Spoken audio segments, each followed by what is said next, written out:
Charlotte's Web by E.B. White, Chapter 1, Before Breakfast. "Where's Papa going with that axe?" said Fern to her mother as they were setting the table for breakfast. "Out to the hog house," replied Mrs. Arable. "Some pigs were born last night." "I don't see why he needs an axe," continued Fern, who was only 8. "Well," said her mother, "one of the pigs is a runt. It's very small and weak, and it will never amount to anything. So your father has decided to do away with it." "Do away with it?" shrieked Fern. "You mean kill it, just because it's smaller than the others?" Mrs. Arable put a pitcher of cream on the table.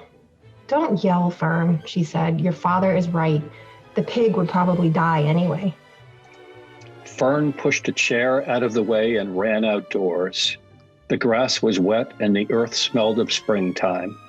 Fern's sneakers were sopping by the time she caught up with her father. "Please don't kill it," she sobbed. "It's unfair." Mr. Arable stopped walking. "Fern," he said gently, "you will have to learn to control yourself." "Control myself?" yelled Fern. "This is a matter of life and death, and you talk about controlling myself?" Tears ran down her cheeks, and she took hold of the axe and tried to pull it out of her father's hand. "Fern," said Mr. Arable, "I know more about raising a litter of pigs than you do. A weakling makes trouble. Now run along." "But it's unfair," cried Fern. "The pig couldn't help being born small, could it? If I had been very small at birth, would you have killed me?" Mr. Arable smiled. "Certainly not," he said, looking down at his daughter with love. "But this is different. A little girl is one thing. A little runny pig is another." "I see no difference," replied Fern, still hanging on to the axe. "This is the most terrible case of injustice I have ever heard of." A queer look came over John Arable's face. He seemed almost ready to cry himself. "All right," he said. "You go back into the house, and I'll bring the runt when I come in. I'll let you start it on a bottle like a baby. Then you'll see what trouble a pig can be." When Mr. Arable returned to the house half an hour later, he carried a carton under his arm. Fern was upstairs changing her sneakers. The kitchen table was set for breakfast, and the room smelled of coffee, bacon, damp plaster, and wood smoke from the stove. "Put it on her chair," said Mrs. Arable. Mr. Arable set the carton down at Fern's place. Then he walked to the sink and washed his hands and dried them on the roller towel. Fern came slowly down the stairs. Her eyes were red from crying. As she approached her chair, the carton wobbled and there was a scratching noise. Fern looked at her father. Then she lifted the lid of the carton. There inside, looking up at her, was the newborn pig. It was a white one. The morning light shone through its ears, turning them pink. "He's yours," said Mr. Arable, "saved from an untimely death. And may the good Lord forgive me for this foolishness." Fern couldn't take her eyes off the tiny pig. "Oh," she whispered, "oh, look at him. He's absolutely perfect." She closed the carton carefully. First, she kissed her father, then she kissed her mother. Then she opened the lid again, lifted the pig out, and held it against her cheek. At this moment, her brother Avery came into the room.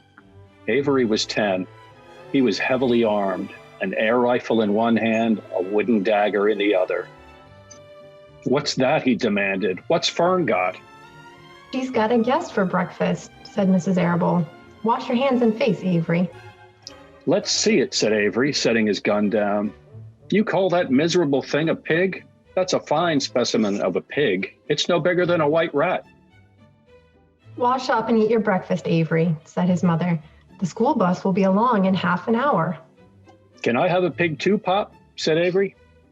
"No, I only distribute pigs to early risers," said Mr. Arable. "Fern was up at daylight, trying to rid the world of injustice. As a result, she now has a pig. A small one to be sure, but nevertheless a pig. It just shows what can happen if a person gets out of bed promptly. Let's see. But Fern couldn't eat until her pig had had a drink of milk. Mrs. Arable found a baby's nursing bottle and a rubber nipple. She poured warm milk into the bottle, fitted the nipple over the top, and handed it to Fern. Give him his breakfast, she said. A minute later, Fern was seated on the floor in the corner of the kitchen with her infant between her knees, teaching it to suck from the bottle. The pig, although tiny, had a good appetite and caught on quickly. The school bus honked from the road. Run, commanded Mrs. Arable, taking the pig from Fern and slipping a donut into her hand. Avery grabbed his gun and another donut. The children ran out to the road and climbed into the bus. Fern took no notice of the others in the bus. She just sat and stared out the window, thinking what a blissful world it was and how lucky she was to have entire charge of a pig. By the time the bus reached school, Fern had named her pet, selecting the most beautiful name she could think of. Its name is Wilbur, she whispered to herself. She was still thinking about the pig when the teacher said, "Fern, what is the capital of Pennsylvania?" "Wilbur," replied Fern dreamily. The pupils giggled. Fern blushed.